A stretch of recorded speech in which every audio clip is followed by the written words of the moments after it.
Sa ating lahat, Edo nagulat sa kanyang nakitang views ni Beyonce. So, alam naman po nating lahat kung sila ay magvo-vlog, marami po talaga yung susuporta. Like ni Carla, nagvo-vlog na po siya, may basbas po yun kay Kalinga Prop. So, sa malamang, soon, pero sabi nga ni Beyonce noon, na wala po siyang balak mag-vlog. Pero may balak po siyang suportahan si Edu. Kaya nga po siya yung sumasama ng e-scout, siya yung nagka-cameraman or camera woman. So, ganun po siya ka-supportive.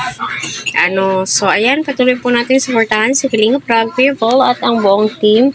Huwag po natin skip ang kanilang ads para sa ganun ay marami pa pong kababayan po natin ang kanilang malingap at ang kanilang matulungan. So, ang masasabi ko na lamang po talaga dito is deserve ni Beyonce yung million views niya sa Facebook. Pero para sa akin, yung Facebook po kasi is strict to. Di sila pumapayag na may music. So, sana ay monetize din po yung kanyang Facebook. Para kahit pa paano ay kumita nga din po ito. So, ayun.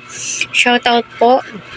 At marami pong salamat sa lahat ng sumusuporta sa aking channel.